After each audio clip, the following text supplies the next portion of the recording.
In Oxford in the 1950s, there was a fantastic doctor who was very unusual, named Alice Stewart. And Alice was unusual partly because, of course, she was a woman, which was pretty rare in the 1950s. And she was brilliant. She was one of the, at the time, the youngest fellow to be elected to the Royal College of Physicians. She was unusual, too, because she continued to work after she got married, after she had kids, and even after she got divorced and was a single parent, she continued her medical work. And she was unusual because she was really interested in a new science, the emerging field of epidemiology, the study of patterns in disease. But like every scientist, she appreciated that to make her mark, what she needed to do was find a hard problem and solve it. The hard problem that Alice chose was the rising incidence of childhood cancers. Most disease is correlated with poverty, but in the case of childhood cancers, the children who were dying seemed mostly to come from affluent families.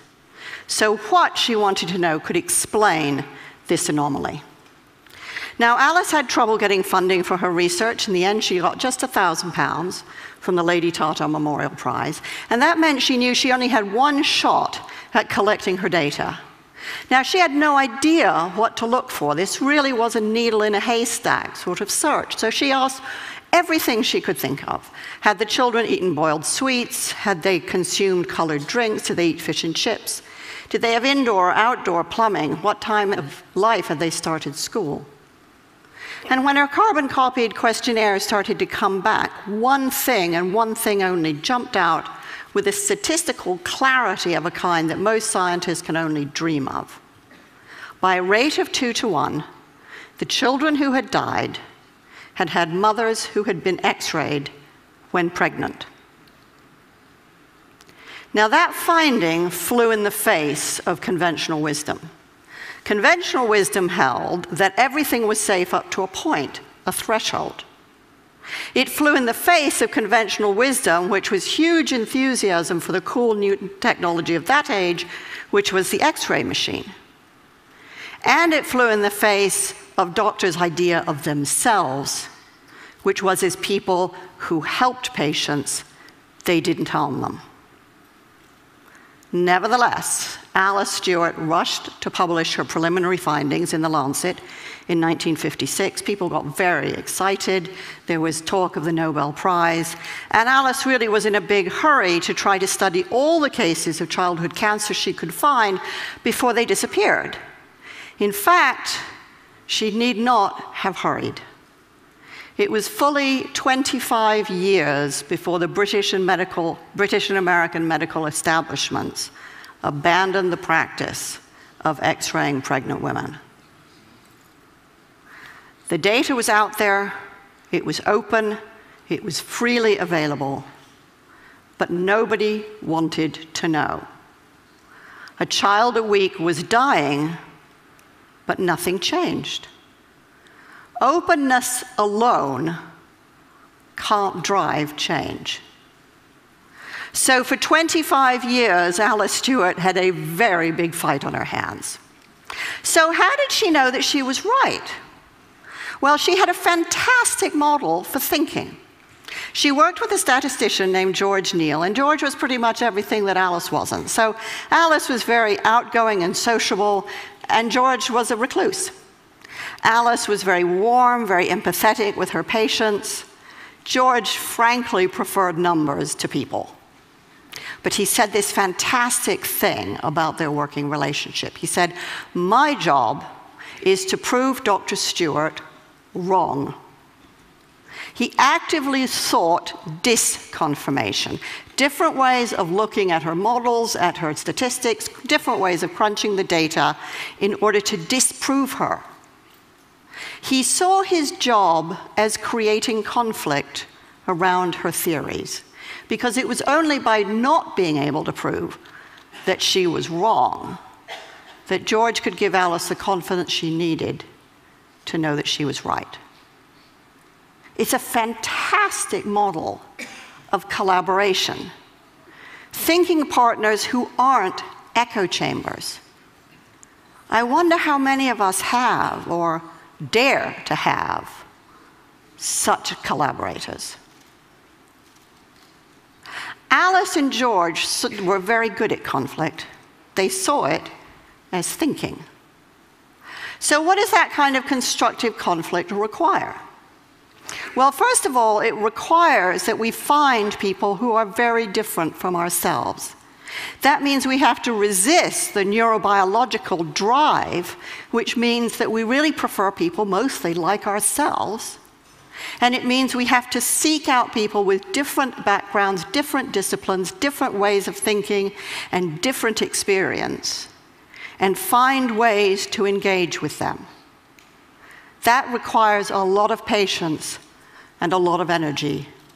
And the more I've thought about this, the more I think, really, that that's a kind of love, because you simply won't commit that kind of energy and time if you don't really care.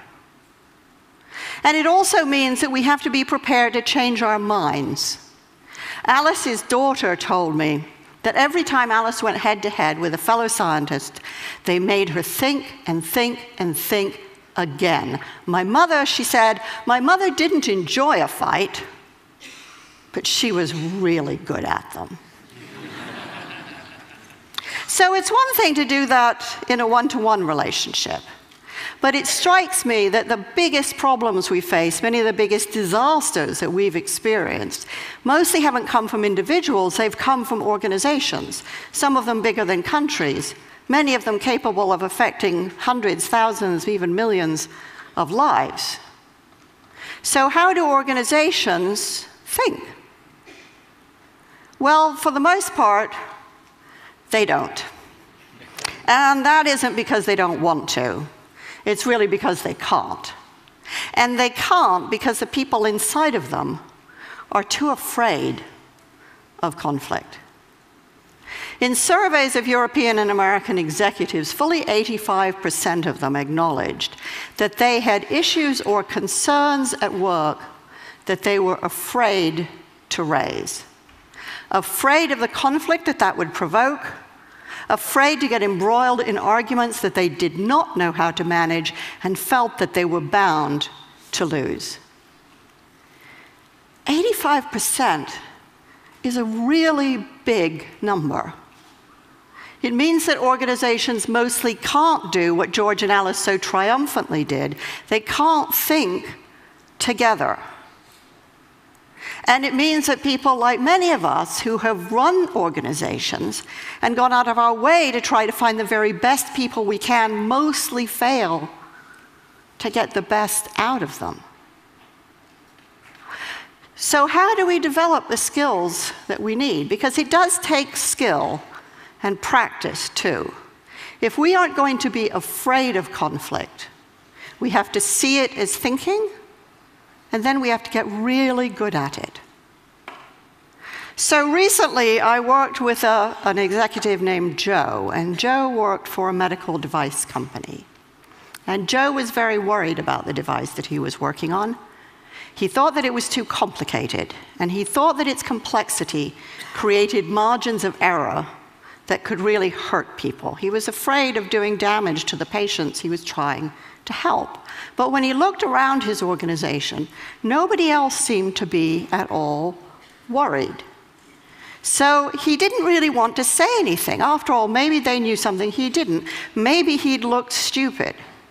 But he kept worrying about it, and he worried about it so much that he got to the point where he thought the only thing he could do was leave a job he loved. In the end, Joe and I found a way for him to raise his concerns. And what happened then is what almost always happens in this situation. It turned out everybody had exactly the same questions and doubts. So now Joe had allies. They could think together. And yes, there was a lot of conflict and debate and argument, but that allowed everyone around the table to be creative, to solve the problem, and to change the device. Joe was what a lot of people might think of as a whistleblower, except that, like almost all whistleblowers, He wasn't a crank at all. He was passionately devoted to the organization and the higher purposes that that organization served. But he had been so afraid of conflict until finally he became more afraid of the silence. And when he dared to speak, he discovered much more inside himself and much more given the system than he had ever imagined. And his colleagues don't think of him as a crank. They think of him as a leader. So how do we have these conversations more easily and more often? Well, the University of Delft requires that its PhD students have to submit 5 statements that they're prepared to defend. It doesn't really matter what the statements are about. What matters is that the candidates are willing and able to stand up to authority. I think it's a fantastic system, but I think leaving it to PhD candidates is far too few people and way too late in life. I think we need to be teaching these skills to kids and adults at every stage of their development if we want to have thinking organizations and a thinking society. The fact is that most of the biggest catastrophes that we've witnessed rarely come from information that is secret or hidden. It comes from information that is freely available and out there, but that we are willfully blind to because we can't handle, don't want to handle the conflict that it provokes. But when we dare to break that silence, or when we dare to see, and we create conflict, we enable ourselves and the people around us to do our very best thinking. Open information is fantastic. Open networks are essential. But the truth won't set us free until we develop the skills and the habit and the talent and the moral courage to use it. Openness isn't the end. It's the beginning.